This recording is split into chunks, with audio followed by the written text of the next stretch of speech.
Hello friends and students, how are you? चलिए, today I am teaching about management and the planning of resources. Okay.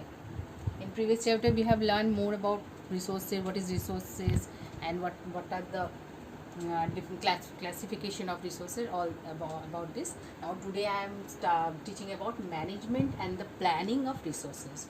Okay. Now, so first of all, there are three steps how we manage and how we plan to save our resources. Okay.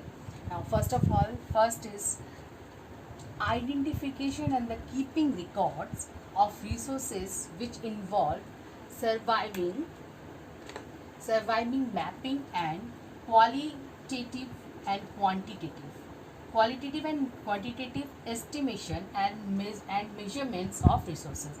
First step is what about management of resources is what कि first of all हमको ये देखना है कि संसाधनों के records क्या है, सर्वे करके ये देखना पड़ेगा सबसे पहले. उसके बाद उसकी गुणवत्ता, उसकी क्वालिटी एवं क्वांटिटी, बोथ. उस रिसोर्सेज की क्वांटिटी क्या है और क्वालिटी क्या है, इसका मेजरमेंट हम लोगों को करना पड़ेगा. So this is on management and planning कि रिसोर्स को हम किस प्रकार से संभालेंगे. मैनेजमेंट और प्लानिंग के द्वारा ही we save our resources and और एक बात है कि हम रिसोर्सेज संसाधनों का दुरुपयोग ना करके सदुपयोग कर सकेंगे. So everything has it management planning. So resources is must. You have to plan and manage it. Okay. Now number 2 is developing and the planning structure with paper technology, skill and institution set up for implementary resource development plan. First of all हम लोग जो भी संसाधन है उसका एक paper उसके paper technology रहना चाहिए. उसका है कि हम लोग उसके हमारे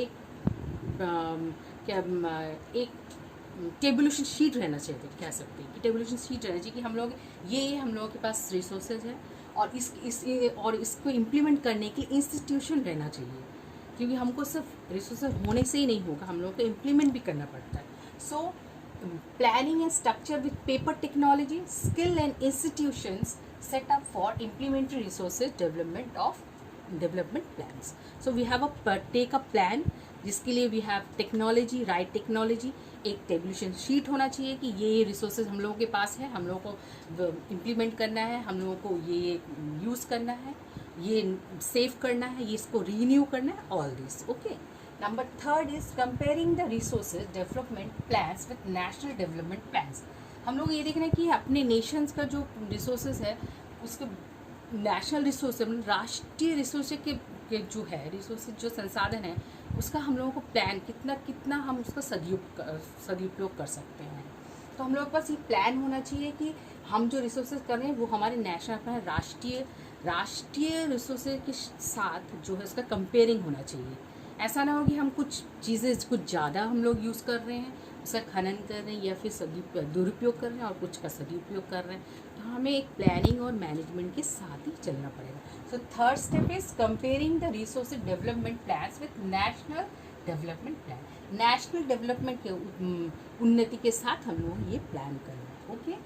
नाउ सो बेसिकली हम लोग को क्या करना है, कौन सा फॉलो करना है, which we have to follow.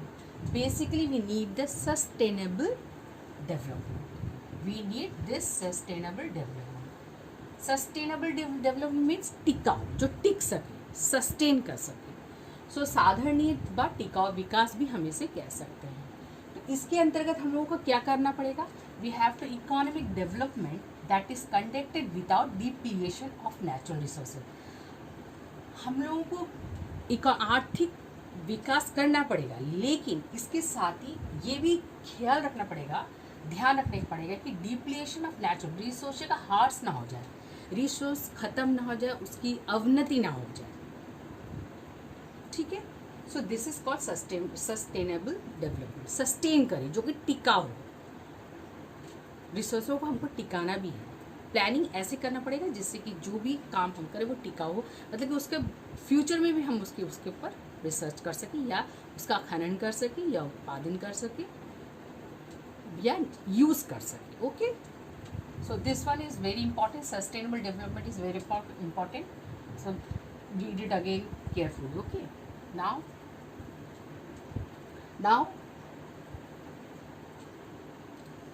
we are study about land resources. What is land resources? Land मतलब ज़मीन के जो संसाधन है उसके बारे में हम पढ़ेंगे. अजी हम ये थोड़े इंडिया के बारे में ही पढ़ लेते हैं, बाहर के लैंड के बारे में नहीं.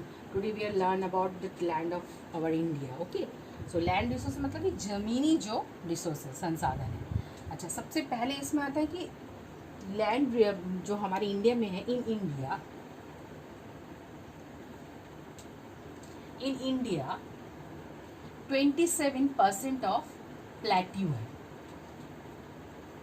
अगर हम रिलीफ फीचर्स अगर हम तैयार करें तो इसका 27% प्लेट्यू मतलब पठार, जो पहाड़ से थोड़े कम छोटे होते हैं, पठार जैसे कहते हैं, प्लेट्यू. और 43% प्लेन्स एरिया, प्लेन्स मतलब जमीनी एरिया, वो 43% है. और 30% माउंटेन्स है. ओके, ये हमारे इंडिया हम लोगों ने रिलीफ फीचर्स तैयार किए. ठीक है. अच्छा, और उसके बाद हम देखते हैं कि व्हाट अबाउट द प्लेन्स. ये जो हम लोग ने यहाँ देखा है, प्लेन्स मतलब होता है कि ज़मीन, जहाँ ज़मीन है यार की ज़मीन में हम लोगों का क्या क्या एग्रीकल्चर कर सकते हैं, इंडस्ट्री कर सकते हैं. ठीक है. तो प्लेन एरिया में जो हम लोग क्या रिसोर्स कैसे तैयार कर सकते हैं, वहाँ एग्रीकल्चर कर सकते हैं,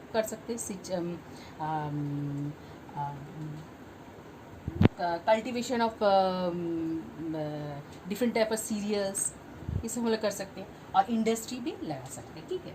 अच्छा, माउंटेन में क्या है, माउंटेन से हम लोगों को जैसे रिवर, नदियाँ मिलती हैं. टूरिज़्म जो कि माउंटेन में ही ज़्यादातर है. And the third one is ecology. Ecology मतलब होगा कि पहाड़ों में ज़्यादातर जो एनिमल्स है, बर्ड्स है, सेंचुरी हम लोगों ने जो बनाया है, तो हम लोगों को इकोलॉजी जो कि माउंटेन से भी मिल सकता है. नंबर थर्ड है प्लेट्यू. प्लेट्यू से हम लोगों के we got from plateau minerals, fossil oil, fuel, forest. Okay. So plateau से हम लोगों को ये सब we got from this plateau मतलब पठार. ठीक है. Okay. Now what is land resources. Land resources, ये हम लोग ये पॉइंट पहले पढ़ लेते हैं. ठीक है. पैटर्न इन इंडिया बाद में पढ़ते हैं, पहले ये वाला पढ़ लेते हैं. Land resources comprise of food. क्या क्या होते हैं लैंड रिसोर्स में, हमको क्या क्या मिलता है. ठीक है. सबसे पहले क्या मिलता है, देखो, लैंड फूड मिलता है. Land not available for cultivation, other uncultivated land, follow land and net snow areas. Okay. Land use pattern in India. अब हम इंडिया के लैंड के पैटर्न के बारे में थोड़ा पढ़ेंगे. In India, what type of pattern in land in India. Okay. So first of all, total geographical area in India. Land use pattern in India. So total geographical area in India is 3.28 m square kilometer. Okay. Forest is less than the desired 33% value. Forest is less than the desired, क्योंकि हम लोग जितना चाहिए उससे बहुत कम है. क्योंकि forest काटे जा रहे हैं, मगर हम लोगों को उसको बचाना है. Okay.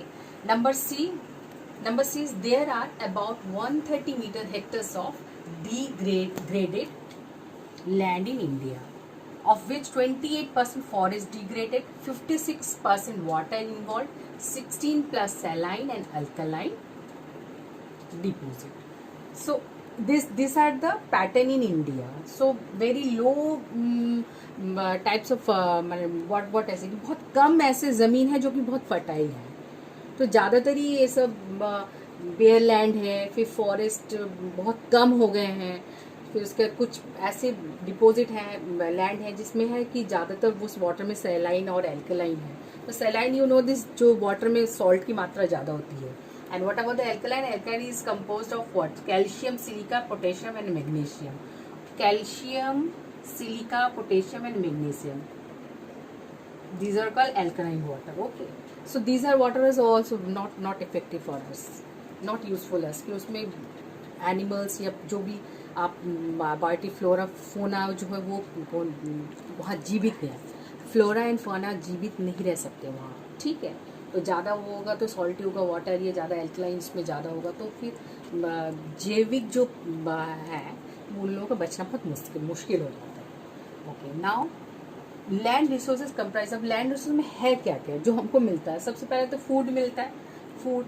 Land not available for cultivation. Other uncultivated land, follow land, जिसको हम बेयर लैंड कहते हैं। बेयर मतलब जो बंजर टाइप की ज़मीन होती है जिसमें फसल वगैरह कम उगते हैं, उसको फैलो लैंड कहते हैं। अच्छा, नेट स्नो एरिया उसको क्या कहते हैं, जहाँ हम लोगों को सच में बहुत बड़े ऐसे ज़्यादातर ही ऐसे लैंड हैं जो कि हमारे बहुत फर्टाइल नहीं है, जिसको कह सकते हैं। तो यहाँ नेट स्नो एरिया मतलब होते हैं जिस एरिया में सिर्फ साल में एक बार ही फसल उगाया जा सकता है, ओनली फॉर 1 ईयर। उसके बाद ही वो लैंड बेयर हो जाता है, बंजर हो जाता है, ठीक है। अच्छा, तो अब ये हालिया इस टाइप के लैंड हम लोगों को मिलते हैं।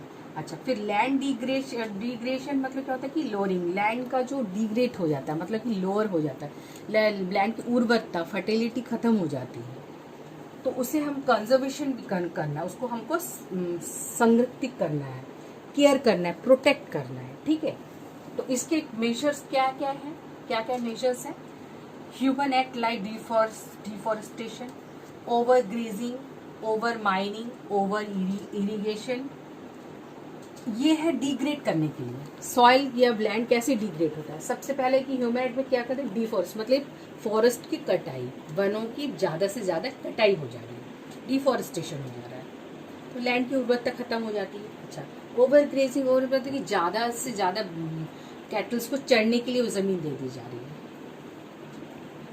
तो ज़मीन क्या हो रहा है, खाली हो जा रहा है, ठीक है, ओवर हो जा रहा है। ओवर माइनिंग, ज़्यादा से ज़्यादा खनन कर दिया जा रहा है, जितना हमको चाहिए उससे ज़्यादा खनन, ओवर माइनिंग हो जा रहा है, खनन ज़्यादा हो जा रहा है। और ओवर इरिगेशन, सिंचाई कुछ ज़्यादा हो जा रही है। तो कुछ भी ओवर नहीं करना है, उसको एक लिमिट में रखना है, हर किस चीज़, तभी वो हम इस रिसोर्सों को हम बचा सकते हैं। ओके, तो इसका सोल्यूशन क्या है, व्हाट आर द सोल्यूशन, जिससे कि हमारी लैंड डिग्रेडेशन ना हो। सबसे पहले अफॉरेस्टेशन, हमको ज़्यादा से ज़्यादा पेड़ लगाने, वनों को बचाना पड़ेगा, ठीक है। नंबर 2 है कंट्रोल ग्रेजिंग, ग्रेजिंग को भी कंट्रोल करना पड़ेगा, ज़्यादा से ज़्यादा कैटल खा ना ले, जितना चाहिए उससे ज़्यादा खा रहे हैं, नष्ट भी कर रहे हैं, ठीक है। मैनेजिंग वेस्ट लैंड, जो वेस्ट लैंड है उसको मैनेज करना, उसमें फर्टिल ज़्यादा से ज़्यादा जैविक पदार्थ डालें, ह्यूमस डालना है, जिससे कि वो ज़मीन उर्वर हो उठे, फर्टाइल हो उठे। अच्छा, कंट्रोलिंग माइनिंग मतलब कि खनन का कार्य भी हमें थोड़ा सा कम करना पड़ेगा, हमें जितना चाहिए बस उतना करना। So what are the solution, afforestation, control grazing, managing wasteland and control mining. Okay, इतना आज के लिए इतना ही करती हूँ। Okay, if you have any type of question regarding this chapter, regarding this topic, management planning of resources, land resources, you may comment and ask me any type of question. Okay, and in next video I will teach you soil resources. Okay, so tata, bye.